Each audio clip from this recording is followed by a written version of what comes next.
Bueno, si les parece, mientras vamos empezando a recibir más gente, yo quisiera ir introduciendo algunas cositas, sobre todo de qué es el Centro de Estudios de la Circulación del Conocimiento, porque hoy vamos a tener muchas personas invitadas que puede ser la primera vez que estén acá, veo profes, gente conocida, estudiantes queridas, eh, y aprovechar a contarles un poquito que el Centro de Estudios de la Circulación del Conocimiento pertenece a la Facultad de Ciencias Políticas y Sociales.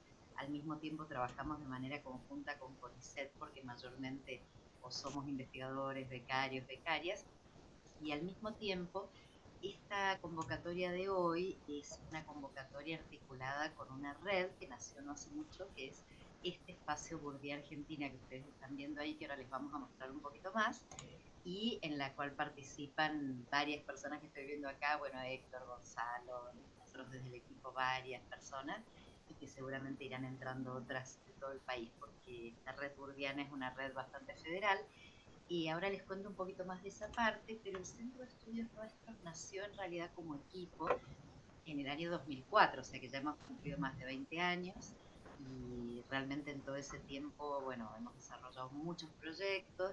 Y Manu, ya que tenés abierta la web, queríamos mostrarle, si querés mostrar la página de inicio, y si pudieras o vos, Val, alguien poner en el chat el link para nuestra página, con la página de inicio, digo, del Centro de Estudios, antes de entrar al EVA, en donde pueden ver, por ejemplo, los proyectos que tenemos, los integrantes, también pueden analizar las líneas de investigación, asesorías que hemos hecho, los distintos proyectos, y siempre la puerta está abierta a graduados, estudiantes que quieran participar y que les interesen estos temas. Así que no tienen más que contactarnos, por eso les estamos haciendo una miradita básica a lo que es nuestra página. Siempre tenemos novedades primero, y aparte de las novedades, como ustedes están viendo hoy, las dos partes del seminario de hoy, toda la información de nuestros proyectos. Así que bueno, abierta a que oculten un poco la página, y cualquier proyecto que tengan interés que nos escriban.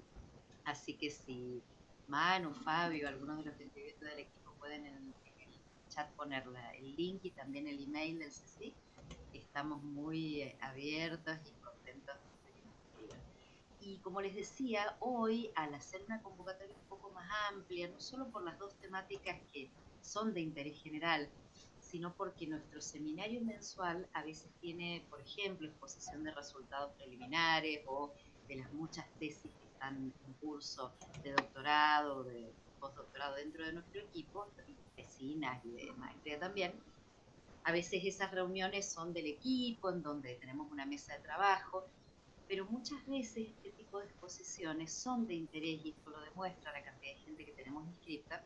Y en el contexto de la Argentina de hoy, no digo que vamos a tener el mismo interés de Batatita ni de la estrella culona, no van a encontrar nada de eso acá, pero van a encontrar mucho, y desde las ciencias sociales humanas es muy importante que podamos también mostrar lo mucho que hacemos y la capacidad que hay, cuando la hay, como van a ver hoy, en la comunicación pública de la ciencia. Entonces, por ejemplo, en nuestro equipo tenemos, y por ahí anda Ceci, no solo una tesis doctoral en comunicación pública de la ciencia en curso, tenemos en San Juan a Gonzalo Castillo, también experto en esto, y bueno, y hoy tenemos el gusto de poder escuchar a Gonzalo.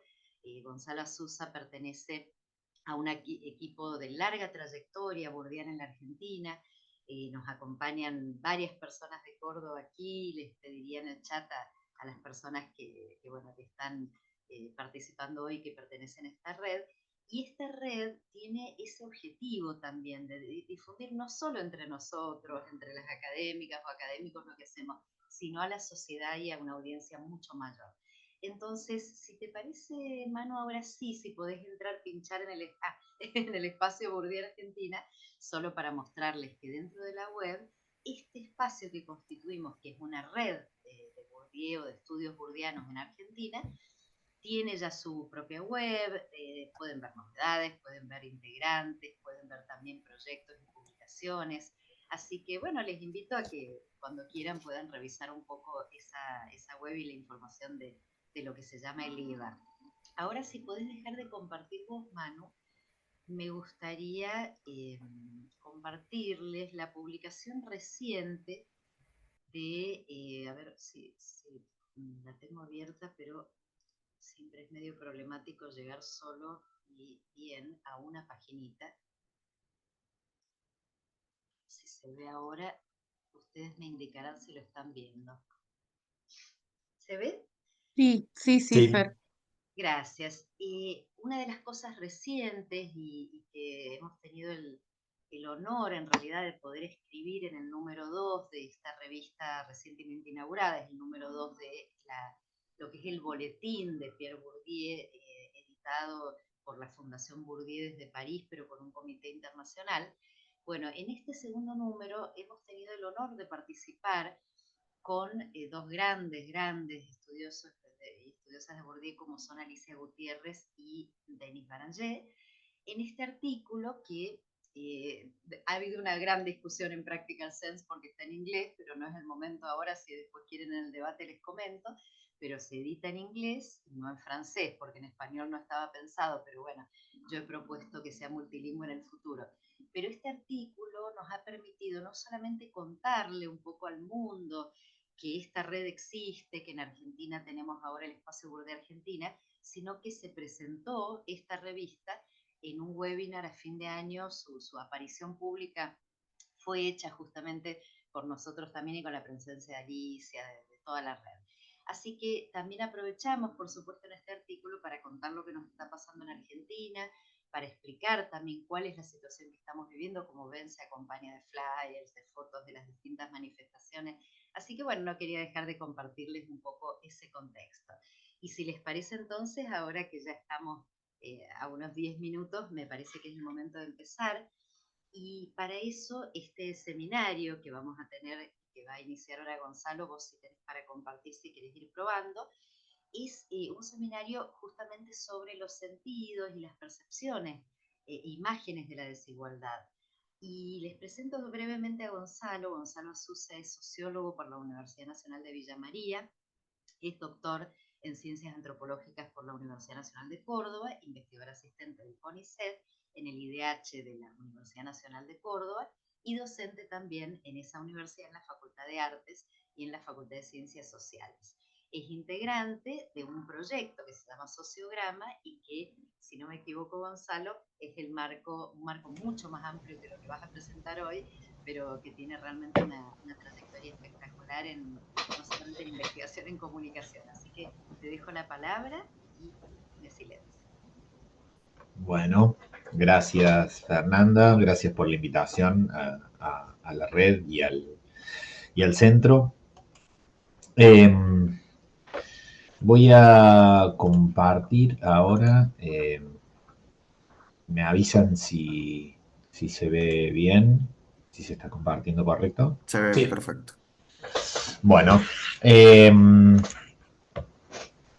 lo que traigo entonces, como contaba un poquito Fernanda, es una propuesta para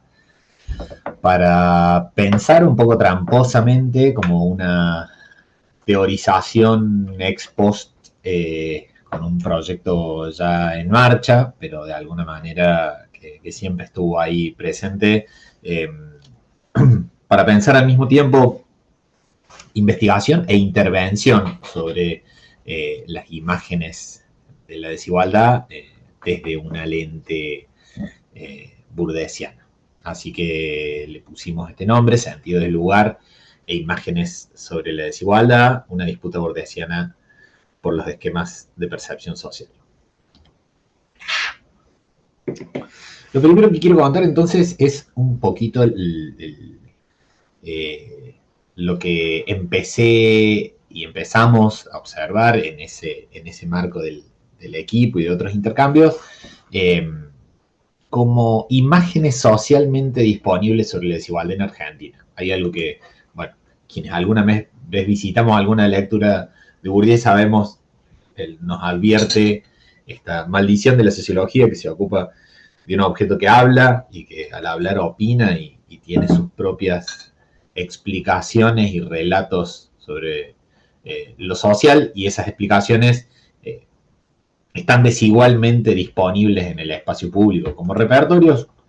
Lo que empezamos a observar es que había una serie de imágenes de alguna manera cristalizadas y que tenían algunas características en particular. En primer lugar, lo que le llamo atajos cromáticos, una imaginación fuertemente racializada de las clases sociales en Argentina, que atendían a una multidimensionalidad o interseccionalidad en donde la clase se articulaba no solamente con el color, sino también con configuraciones familiares, con acceso a derechos, con merecimientos diferenciales, y en donde la imagen de estructura social estaba mucho más orientada hacia la diferencia que hacia la desigualdad, y muchas veces estaba organizada según una jerarquía invertida, en donde los privilegiados eran los que cargaban en sus espaldas con el peso de los oprimidos. Ahora paso a mostrar algunos ejemplos de esto. No sé si ustedes recuerdan, esta imagen formó parte de un manual del Ministerio, que en aquel momento se llamó de Producción y Trabajo, de la gestión de Cambiemos. Se genera un manual desde el Ministerio para argumentar sobre la necesidad de una reforma laboral por lo que se llamaba el costo laboral en ese entonces. Esto debe haber pasado por algún tipo de censura dentro del área de comunicación y, bueno, algo que se filtró quizás porque era un sentido compartido en esa comunidad imaginaria, es que estaban fuertemente racializados los sectores y además, bueno, la mayoría de quienes están abajo son varones aparentemente empresarios, directivos de empresas, con una estética, y quienes están arriba, diversos tonos de marrones, y aparentemente siendo un peso sobre el esfuerzo que realizaban estos empresarios, en su gran mayoría tirando a rubios. Y cuando uno lo piensa y empieza a revisar algún archivo, no son imágenes del todo nuevas, sin antecedentes. Uno puede encontrar imágenes de este tipo en la producción imaginaria del fascismo histórico, pero también lógicas de representación muy similares en la historia reciente argentina. Esta es parte de una conocida publicidad de la última dictadura cívico-militar.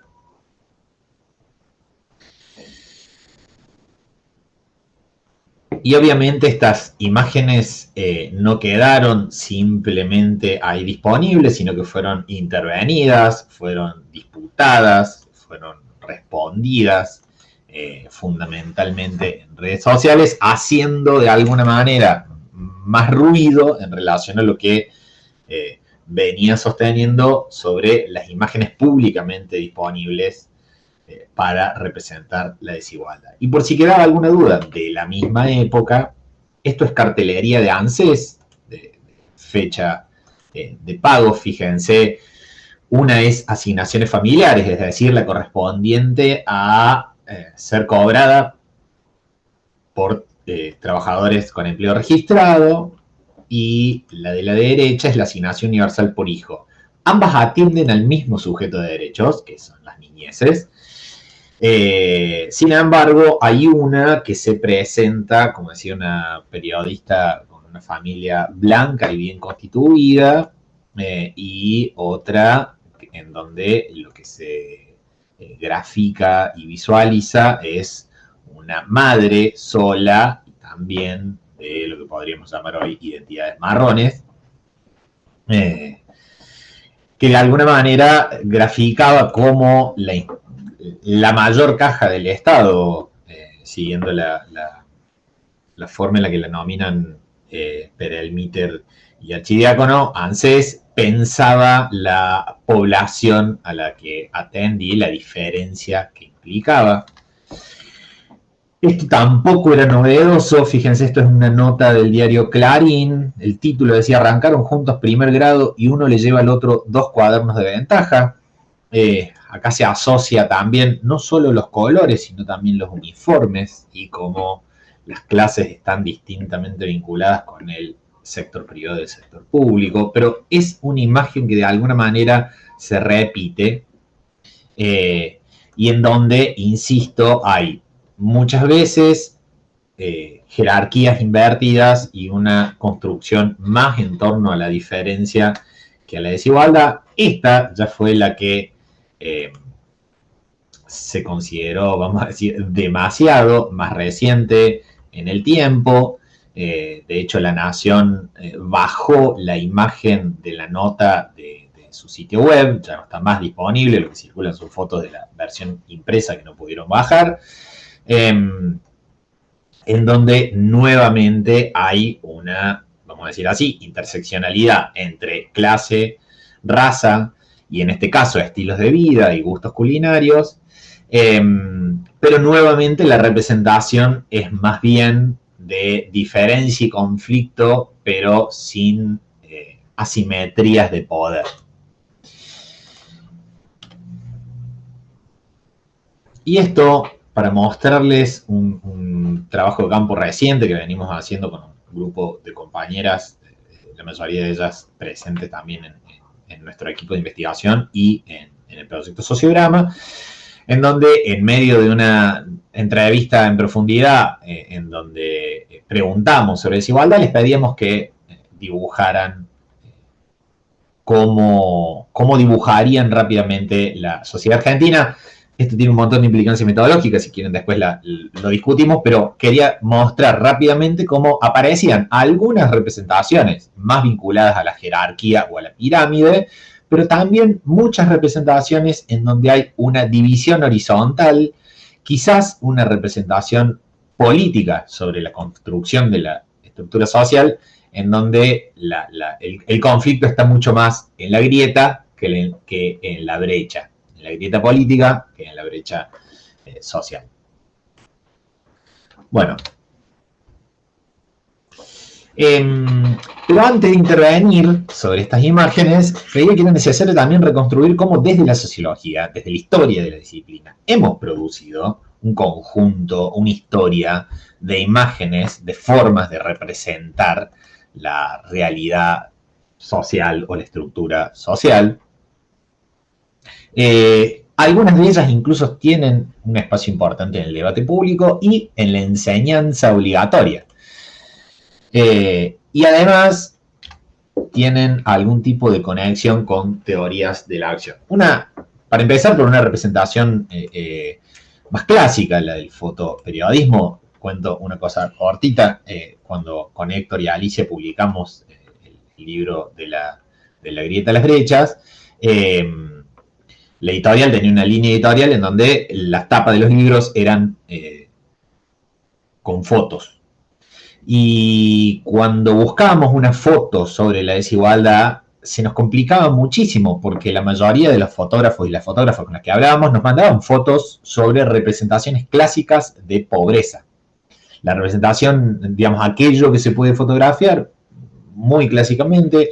En este caso, esta es una foto de Dani Jaco, publicada en un libro en donde el texto es de Martín Caparrós, se llama El Silencio, muy interesante, es de una comunidad que vive sobre un basural.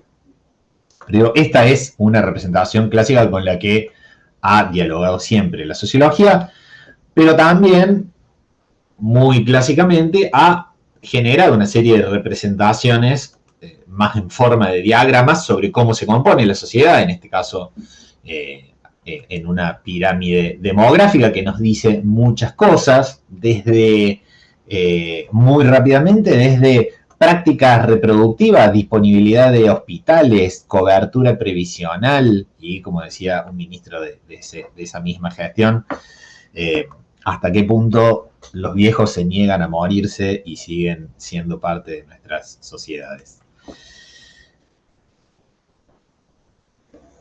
Esta tiene muchísima circulación en el último tiempo, es la pirámide de ingresos que se viene publicando cada 3 meses por parte de consultoras privadas y que generan todo un dispositivo en donde los medios salen a la calle y muestran la pirámide y le dicen a las personas en qué clase social, según el esquema de clasificación de la Asociación Argentina de Marketing, están, y eso les genera casi siempre un impacto muy fuerte porque se consideran una clase en la que luego no se encuentran.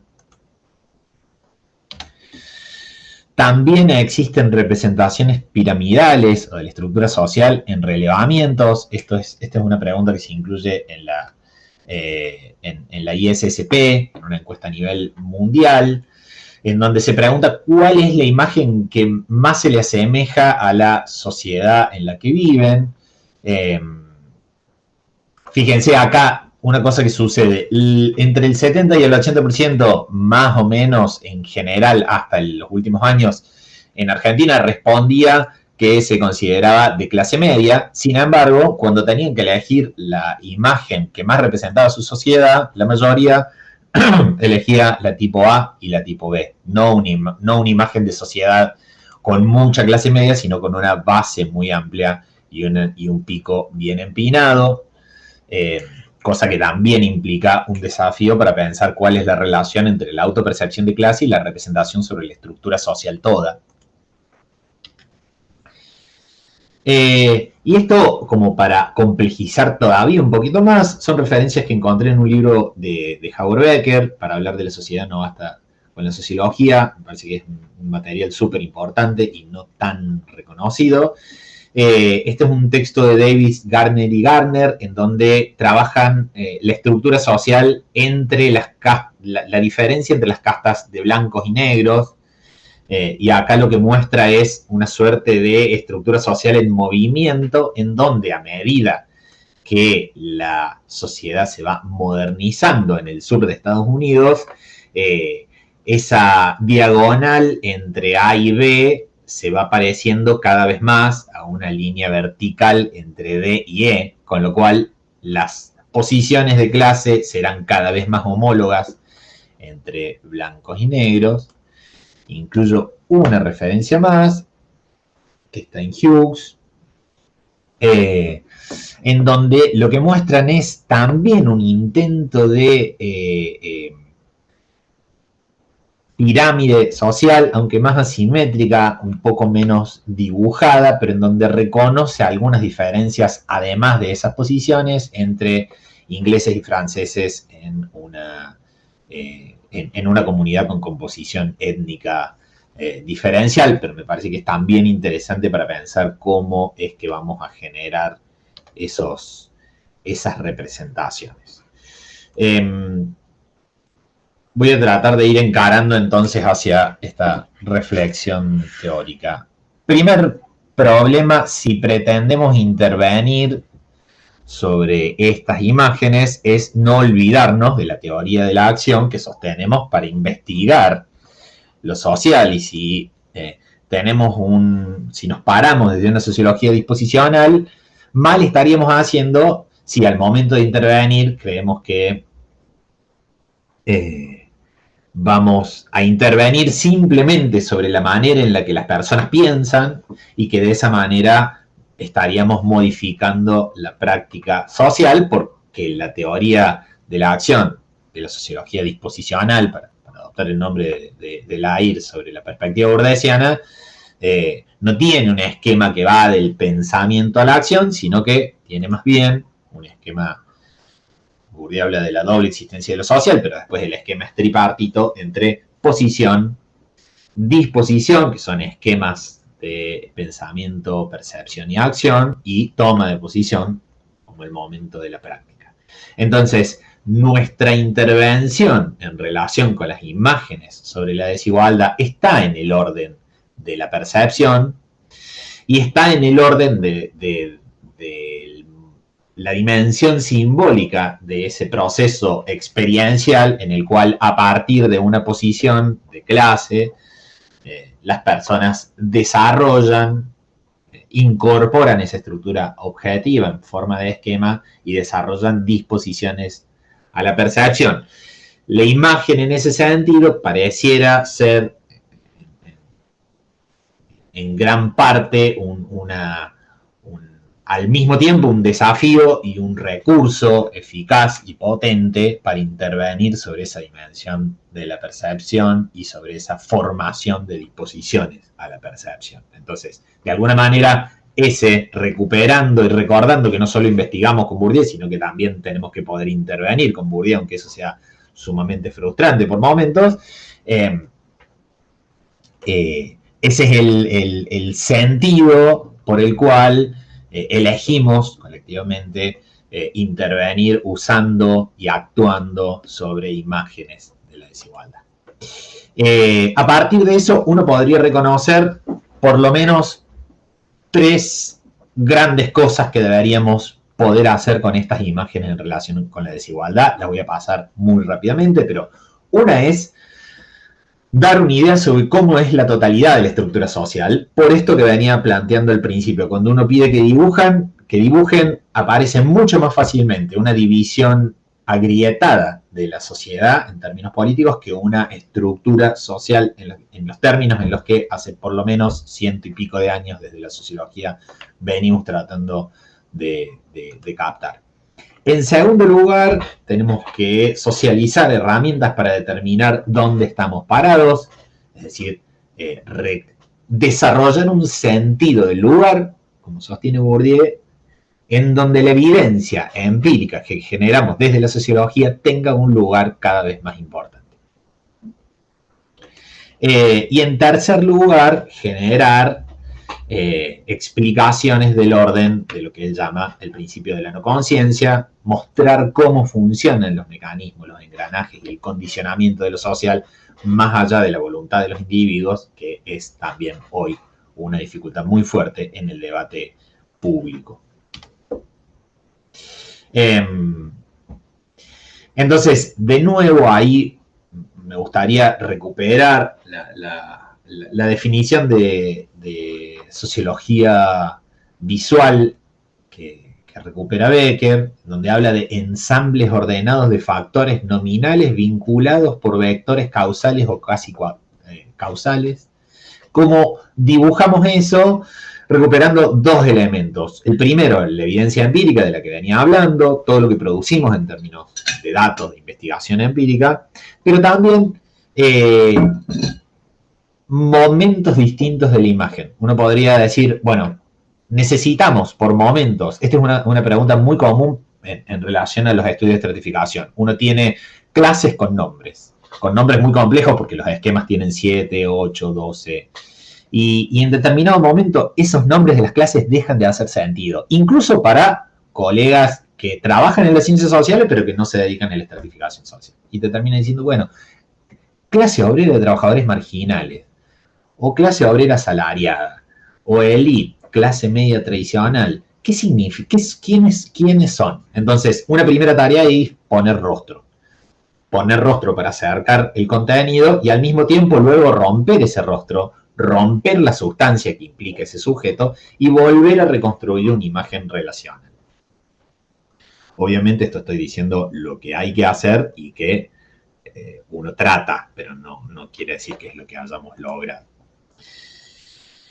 Dicho todo esto, me gustaría empezar a mostrar algunos ejemplos. Dejo acá arriba el QR para que puedan acceder a la página en la que están disponibles todos estos recursos y que además están disponibles para ser bajados, utilizados en clase, en reuniones y demás. La idea es justamente que puedan ser apropiados y que circulen con sentidos que nosotros y nosotras no imaginamos incluso. Esta es una representación, por ejemplo, de la estructura social en un audiovisual que producimos un audiovisual animado, en donde de alguna manera ponemos no solamente esas posiciones, sino que damos una idea de jerarquía y además ponemos rostros, personajes que ocupen eso que son las clases sociales. Aunque las clases sociales no sean un grupo de personas, dice Bourdieu, sino clases recortadas en el papel, necesitamos poder imaginarlas para empezar a romper con esas otras imágenes sobre la desigualdad. Pero también intentamos construir imágenes sobre la estructura social toda. Ahí, a partir de un trabajo de Gabriela Benza y Gabriel Kessler, lo que hicimos fue, ellos recuperan una pregunta muy fuerte hoy, muy presente hoy, que es la de la desaparición de la clase media. Ya no existe la clase media, en el trabajo de campo aparece muchísimo esto, una clase media que está tendiendo, que la están haciendo desaparecer, que la están eliminando, y sin embargo, es un tanto impensado, por lo que implica la estructura social, Ahí la representamos a la estructura social toda en forma de edificio. ¿Y qué sucede con ese piso del medio que teme desaparecer? Mostramos también que los procesos de movilidad social, como dice el texto, son múltiples, no son solamente desplazamientos de arriba a abajo, esto ya lo marcaba Bourdieu. Mostramos también que esas posiciones pueden existir aunque modificadas, precarizadas, esas posiciones clásicas de clase media pueden no haber desaparecido, sino que pueden haberse precarizado, eso que suele llamarse movilidad espuria. Y mostramos también que, mal que les pese, las posiciones estructurales de la clase media y las clases populares suelen tener más intereses en común, ahí con la figura de una suerte de Frankenstein joven manos de tijera al medio. Queremos ilustrar esa alianza de intereses. Esta es otra representación de la estructura social que está en nuestro libro con Héctor y Alicia. Dejo también ahí el QR porque el libro está disponible para descarga gratuita en la página de Claxo. Siempre nos llevó muchísimo tiempo, siempre nos resultó de mucho interés en espacios de puesta en común, en congresos y jornadas, hablar de esta representación, que son planos factoriales, que vienen de la tradición estadística que Bourdieu promocionó mucho. Y en el último tiempo llegamos a generar también una imagen que pudiese graficar la desigual distribución, no solo de los recursos, sino también de los estilos de vida, en colaboración con J.P. Bellini, que es un ilustrador de acá de Córdoba, en donde, bueno, luego de mucho batallar con alguien que no viene de las ciencias sociales, pero que se interesó muchísimo en este trabajo, logramos generar un espacio social de los fiambres, en una serie que se llama Clases y Cosas, en donde, jugando también un poquito con el humor, fíjense acá en la clase media, mortadela pero con pistacho, es decir, hay un contacto con la clase trabajadora, con la mortadela, pero con un agregado, y me merezco esta bondiolita, también en relación a las prácticas de justificación y de construcción de esos sentidos del lugar. Estos son disparadores, obviamente, no verdades consolidadas. Sobre el fiambrín se armó un gran debate sobre si efectivamente estaba bien posicionado en la estructura social o si en realidad en otros sectores era algo caro. Y luego terminamos con la élite, en donde hay, además de jamón crudo, algo importado. Bueno, es también una manera de representar algo que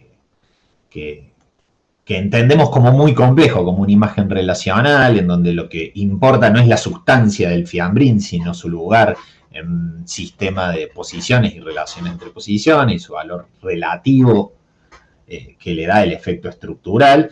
Quiero saber, Manu, no sé si vos llevas el tiempo, si tengo 3 minutitos más, puedo... No, sí, todo bien. Bueno, joya. Entonces quería mostrar algo más. Vuelvo sobre este libro de Howard Becker, en donde recupera este diagrama que muestra un sistema de parentesco, pero también con amigos cercanos en su estudio sobre grupos de interés. Algo que quizás es un poquito más famoso también, con el esquema de William Footwhite, de las sociedades de la esquina. Estos diagramas intentan dar cuenta de la estructura de una institución, y como dice Becker, son más efectivos en la medida en que transmiten una gran cantidad de información, pero necesitan que el lector, o en este caso el visor, tenga una gran cantidad de información y formación para poder decodificar ese diagrama. Pero de alguna manera estamos hablando de otro nivel de la estructura social, que es el de las redes y las relaciones de sociabilidad. Esto también intentamos aportarlo. Recuperamos un texto publicado por Gabriel Kessler y Juan Piovani, ahí también está disponible, está publicado en Sociograma. a partir de la segunda encuesta del PISAC sobre sociabilidad, redes sociales y participación. Ahora va a salir publicado en muy breve el libro El siglo XXI, pero en donde nuevamente tuvimos ese desafío de a esas posiciones ponerles caras, a esos vínculos ponerles imágenes y mostrar que incluso en el ámbito de la sociabilidad, de con quién nos juntamos y cómo nos relacionamos y qué hay en esos vínculos, también están estructurados en una relación de desigualdad, y que esa relación de desigualdad condiciona y es condicionada por el modo en el que definimos nuestra propia sociabilidad. Bueno, hasta acá con lo que traje para compartir, y cualquier cosa la seguimos charlando con preguntas. Buenísimo, no sé si alguien más tiene sonido, pero la verdad que me pareció espectacular. Si bien conocí el proyecto, escucharte completo y bueno, y que podamos entre reír, entender a partir de... Y por supuesto el público cordobés que Lucy y otra gente va aplaudiendo las cosas de Córdoba. Pero yo había preparado una pregunta mientras se van preparando todas las demás personas, porque acá seguramente habrán otras y muchas preguntas, pero armé una pregunta porque a mí me interesó especialmente y quizá eso te da lugar también un tiempo para abrir algo de lo que estás planteando y que no sé si han hecho estudios específicos, que es, vos podés volver a compartir, Gonzalo, porque me parece que está bueno, seguro que alguien te pregunta y también vuelvas a algún fiambre o algo. Si vos volvés a compartir el gráfico del año 41, que es un gráfico de estratificación social, ¿no? Me imagino que es uno de los estudios de Estados Unidos de los años 40, muy al principio, por ahí. Ahí tenías una estructura con, no sé, 8 renglones en donde había una suerte de divisoria de aguas racial entre blancos y negros. Está perfecto. Y mis estudiantes de sociología, que hay varias personas sociología de cuarto año que ya han cursado, recordarán que justamente yo en clase trabajaba el estudio de castas de Warner, que es de los 70, post derechos civiles, post toda la lucha antirracista en Estados Unidos. Y en ese estudio, que es un estudio a partir de censo, esa barrera, que es la barrera entre A y B, ¿no es cierto? Que vos la encontrás, explicabas que si se iba girando hacia el medio, si interpreté bien, es porque esa movilidad social hacía que negros y blancos, black and white debe ser eso, ¿no? Ah, no, pero white Sí. y no sé qué. Bueno, suponete que sean blancos y negros, debería haber igual cantidad de blancos que de negros en los distintos estratos, ¿algo así es? No, no black, sino negro.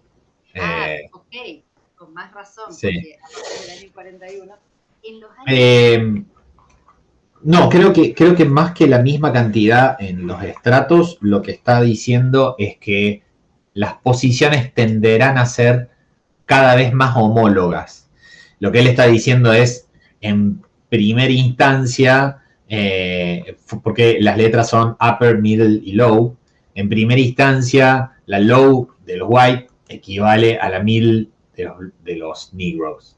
Entonces, ahí lo que él está diciendo es, la modernización muy a lo Germani va a tender a que esas posiciones sean progresivamente más homólogas. Y me pareció también interesante, por esto que trajiste a colación vos, es una imagen, yo la imagino como una especie de, o sea, la línea en diagonal funciona como la flechita del twister, se mueve así. Entonces, el Twister, vieron el juego ese en el que te tiras en el piso y vas poniendo las manos en los colores y los pies en los colores. Entonces es una imagen que es de los 40, o sea, tiene un buen tiempo, pero que está pensada para ser móvil la imagen. Esa línea se mueve. Entonces también es súper interesante esa parte que es tratar también de captar los movimientos de la estructura social. Y justamente con ese movimiento, en la de Warner que vemos en clase, está completamente en diagonal. Es decir, que A y B están en las dos esquinas opuestas, y yo siempre les hago el mismo chiste, pero como el público se renueva, no pasa nada, que es que el único que está en ese mini lugar del negro, de la parte de clase alta, es Obama, y abajo es toda completamente, bueno, ese estudio es más un planteo de que no se produjo ninguna movilidad, de la cuestión estructural. Entonces, como después hablaste de la grieta, me pareció genial pensar este mismo esquema en relación con las percepciones, en relación con las clasificaciones, con justamente lo perceptivo que venís explicando del estudio. Y quería saber tu opinión, ¿qué papel está jugando esa clasificación de la grieta, esa percepción de lo social respecto de la dinámica de esta estructura? O sea, las personas en los estudios que ustedes están haciendo se identifican como parte de una grieta u otra, pero lo relacionan con su posición de clase, digamos, o Sí, de hecho en el último tiempo hay cada vez más estudios que muestran que la autopercepción de clase está mediada por la identidad y las preferencias políticas. Y uno puede verlo con bastante claridad en Argentina. Tenemos un trabajo ahí con José Rodríguez de la Fuente, por ejemplo, en donde mostramos que la identificación con el peronismo y con la izquierda funcionan como un factor que aumenta las probabilidades de identificarse con la clase trabajadora, en contraposición a la identificación con el PRO, con la Libertad Avanza y con el radicalismo, que aumenta las probabilidades de identificarse con la clase media, incluso controlado por la clase social objetiva, por nivel educativo, sexo, género, edad, etc. Entonces, ahí hay una relación, pero creo que se completa mucho esta idea cuando uno observa esto, concretamente. Perdón. Esto que tenemos en nuestro trabajo de campo. Entonces, ahí, si observan esto, ¿no? o observan incluso esta representación, dibujar la sociedad, y yo no sé si es algo generalizado en cualquier lugar, creo que tiene mucho de Argento también. Dibujar la sociedad es dibujar un estado del conflicto político en la sociedad. Y fíjense que ha sido una discusión que venimos teniendo hace más o menos 10 años. Yo recuerdo siempre el debate sobre el voto aspiracional en 2017, cuando son las legislativas, las elecciones de medio término, en donde el PRO gana, o Cambiemos gana, en los cordones del conurbano, que habían sido tradicionalmente peronistas, y en donde la primera explicación que surge es, bueno, hay un voto aspiracional, quiere decir, personas de clases populares votan como si fuesen de otra clase. Y previamente hubo todo un debate en Estados Unidos también sobre por qué los pobres le votan a la derecha. Hay ahí una expectativa de transparencia y correspondencia entre clase social y posición política, que obviamente no es tal y que nunca fue tal, y ese es quizás también desde Bourdieu el espacio abierto a la acción política. El espacio abierto a la acción política, el ejercicio de la violencia simbólica. Bourdieu lo tiene por ahí en textos más cortitos, hay uno sobre el pueblo, no me acuerdo cómo es el nombre, en Cosas Dichas, es muy, muy cortito, pero básicamente está también en Espacio Social y Génesis de las Clases. Las clases como sujetos colectivos no es que no existan, es que requieren de la acción política de unificación simbólica para que efectivamente existan. Y eso uno lo ve permanentemente en la élite y en la clase alta argentina. Hay mucho seminario, mucho espacio compartido, mucha militancia de la clase alta para unificar los esquemas de percepción, para unificar el discurso, para socializar ese tipo de imágenes sobre la totalidad de la estructura social. Ahí lo que nosotros observamos es que es necesario que la sociología tenga un lugar cada vez más presente en el espacio público, porque los debates sobre política parecen estar más difundidos, pero las herramientas para captar la estructura social toda, ahí agrego una referencia más. Desde el Sindicato de Docentes de la Provincia de Córdoba generamos un libro que se llama Cómo trabajar la desigualdad en el aula, y que es un libro con material didáctico, secuencias didácticas, orientaciones pedagógicas y actividades realizadas, imprimibles, etcétera, basado en material sociológico para poder trabajarlo en la escuela secundaria. Porque creemos que en esa línea lo que hace falta es, de nuevo, socializar las herramientas para una percepción que pueda apropiarse de la evidencia empírica para representarse la sociedad como totalidad, que es de por sí una representación siempre compleja. Fíjate que en el chat, buen día Patrick, estaba haciendo un comentario justamente él, las ideas para la escuela, así que esto que estás contando, si podés ampliar un poquito ese libro y poner la referencia. Ahí trato de poner el link, porque obviamente está para descarga gratuita, pero además pensando en lo que implica el trabajo docente y la fuertísima demanda que tiene. Acá lo paso. Lo que tiene es cada una de los momentos y las fases trabajadas. Entonces ahí pensamos en poner en común algunas discusiones teóricas, fundamentalmente lo vinculado a la mirada relacional de la desigualdad, la diferencia entre pensar pobreza y desigualdad. Y a partir de eso trabajamos con una actividad más orientada a análisis de dato cuantitativo de clases sociales, y una también orientada a pensar trayectos de vida, movilidad social. Recuperamos unos relatos del libro de Pablo Dale sobre movilidad social en Argentina. Son historias de migración y, bueno, está diseñado ahí para, de alguna manera, estructurar el análisis de esas historias de migración en una línea de tiempo del siglo XX, en donde se reconoce un tiempo, un espacio social de origen y un espacio social de destino, un tiempo de esa trayectoria, condicionamientos de distinto orden sobre esas trayectorias y demás.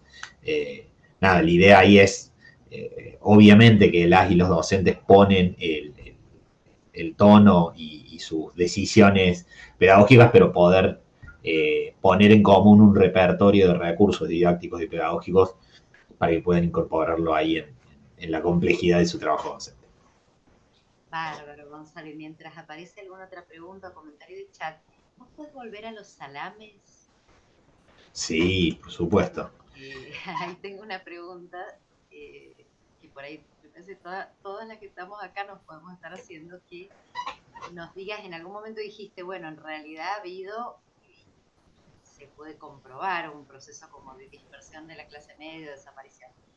Entonces, en este esquema, sí, hasta de las autopercepciones de lo que se merece ese sector, ¿qué dirías de la clase media del estudio más empírico, ¿no?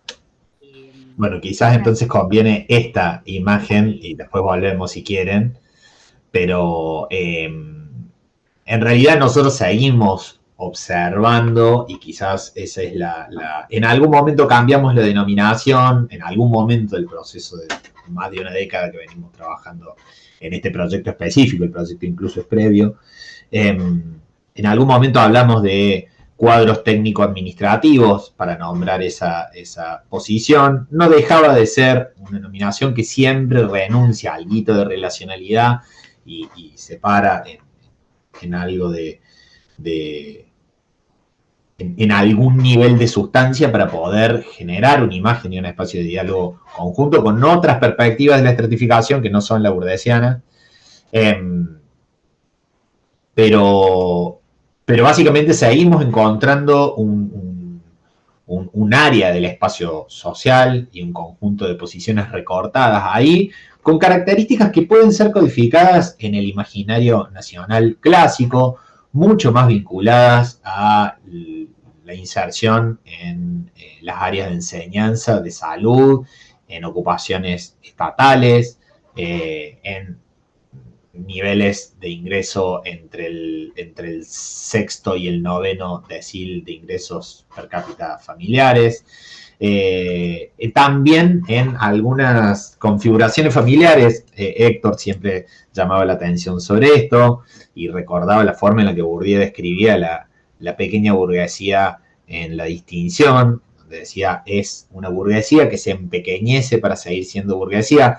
Las prácticas de reproducción familiar son bastante claras en este sector, son familias que en general tienen o pocos hijos o ningún hijo, y que eso permite de alguna manera sostener en sus estrategias sus estilos de vida, pero que no implica renunciar a ciertos principios de justicia distributiva, y por eso nosotros volvíamos y sin guionarlo, yo creo que ahí con un ojo súper entrenado, J.P. Bellini, como les mencionaba, además trabaja en comunicación pública de la ciencia hace mucho tiempo y captó esta idea de me merezco esta bondiolita. Creo que eso condensa un montón de sentidos que incluso se nos filtran irreflexivamente, ¿no? Creo que ahí también, aunque sea políticamente menos amable de decirlo, muchas veces en nuestra defensa del sistema científico y en nuestra defensa del sistema universitario público, caemos justamente en jugar con las reglas de quienes están destruyendo el sistema científico y el sistema universitario público. Recuerdo cuando fue la campaña por la marcha del año pasado, gran parte de las manifestaciones en internet eran a mí, individuo, la universidad me cambió la vida y mi familia hizo un gran esfuerzo porque yo pudiera, quedando atrapado en la narrativa meritocrática justamente, en vez de mostrar muchas veces cómo la universidad cambia el mundo y no solamente la vida de uno. Pero bueno, nada, ahí creo que también es algo para reconocer y actuar. Otra cosa que venimos viendo ahí en el trabajo de campo y tenemos en un capítulo del libro que salió publicado este año, Argentina en Disputa, con Héctor y con José Rodríguez de la Fuente, es cómo creció la identificación con la clase media baja en detrimento de la clase media y cómo eso también fue movilizando una serie de relatos sobre la crisis. La clase media baja es también una estrategia de reproducción en la medida en que permite poner en palabras la crisis actual sin dejar de ser clase media. Es una clase media bajada, producto de la crisis general, de las políticas de gobierno, pero sin abandonar ese lugar que sigue teniendo un reconocimiento y un valor moral en nuestra imaginería sociológica. Genial, se me escuchaba medio bajo. Natalia, tenías la mano levantada, ¿no? Y hay un comentario en chat de recomendaciones bibliográficas que cuando puedas. Yo quería preguntar a Gonzalo, y él habilitó en algún momento, cuando mostró los dibujos que hacían los entrevistados, dijo, bueno, hay un montón de cuestiones metodológicas. Justamente te quería preguntar cómo, o sea, en qué circunstancia, bajo qué consigna los entrevistados dibujaban eso. Bien, bueno, gracias. Ese es un trabajo que venimos haciendo, un trabajo de campo que venimos haciendo en el marco del equipo, con Agustina Werner, Juana Garabano y Micaela Hernández.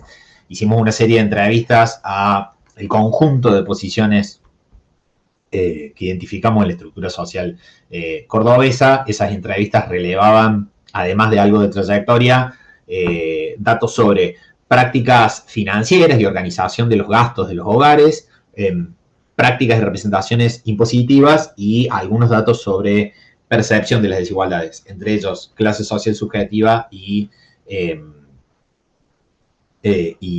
esta pregunta sobre la estructura social toda. Lo que le pedíamos era, en un momento ya de desarrollo generalizado de la entrevista, que dibujaran rápidamente la sociedad argentina. Es una consigna corta, hay bastantes trabajos que hoy por hoy están incorporando o bien disparadores o bien algunos recursos de imagen en la realización de entrevistas en profundidad o de grupos focales.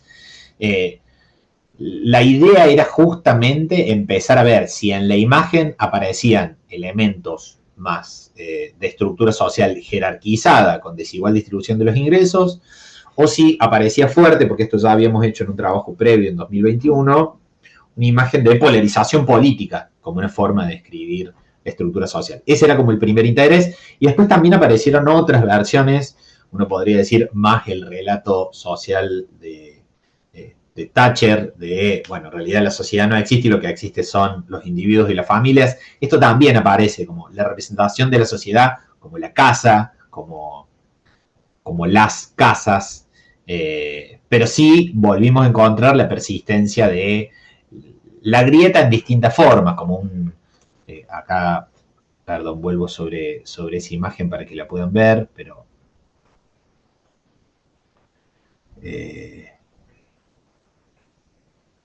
acá.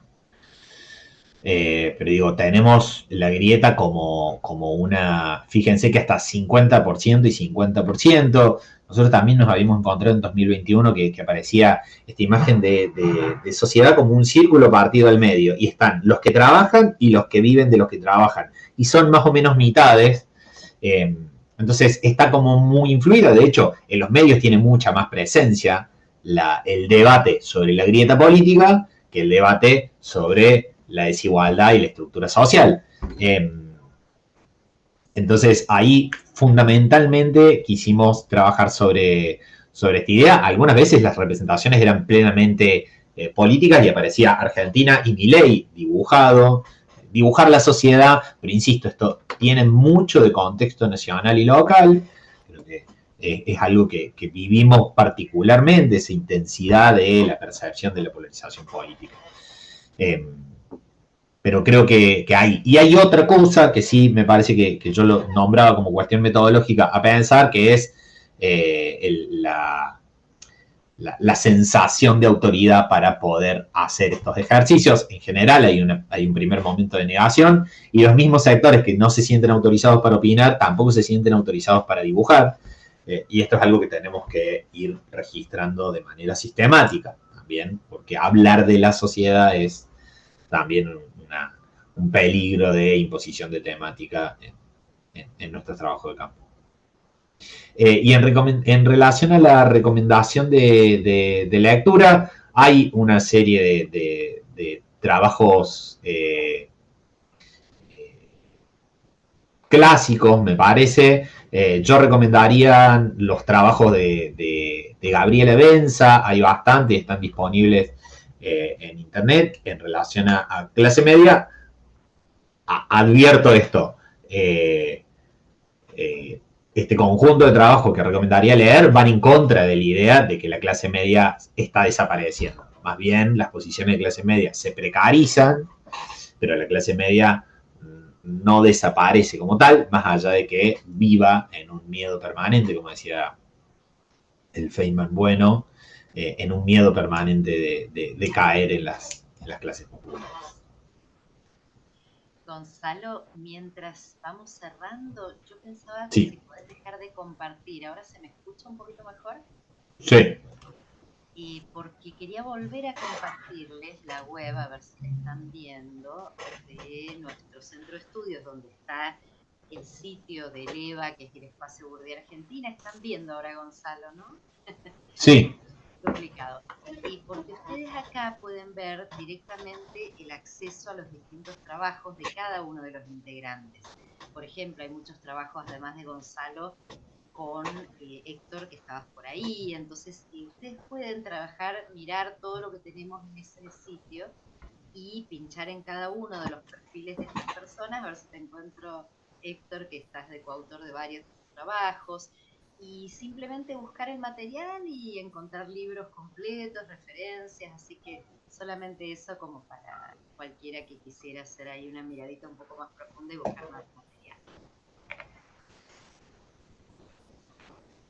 Buenísimo, entonces si no se ve ningún otro comentario o pregunta, vamos a ir. Yo, un segundo, hay que no levanté la mano, pero no es pregunta, es un comentario simplemente para compartir con quienes están escuchando que Yo doy clase en teoría sociológica contemporánea y realmente desde que descubrimos el sociograma y todo el material que está en la página, es mucho más fácil poder dar la clase sobre Bourdieu, que es una clase, digamos, no es una cuestión temática, sino es del autor. Pero bueno, creo que es un esfuerzo enorme el que hacen y es recontra valorado y apreciado poder usarlo en la transmisión pedagógica, digamos, de la perspectiva burdiana. Me parece fantástico. Yo creo que hace 2 años que lo venimos usando y es como un cambio absoluto en los estudiantes en poder ver visualmente y poder jugar un poco, digo, para que se metan a la página, porque no solamente hay imágenes, hay videos. Entonces es como muy didáctico y muy interesante poder transmitir la perspectiva desde todo lo que han producido en Sociograma. Y además felicitarte y felicitar a quienes están acá que participan en ese proyecto porque es fantástico. Bueno, Eso. muchísimas gracias colectivas. Es el espíritu, así que muy contentos y contentas de que sea ese el uso y la apropiación. Gracias, gracias Gonzalo, la verdad que ha sido fabuloso y yo también me quedo muy, muy energizada por toda esta presentación. Y ahora, si les parece, pasamos a la segunda parte, en donde le voy a pasar la palabra justamente a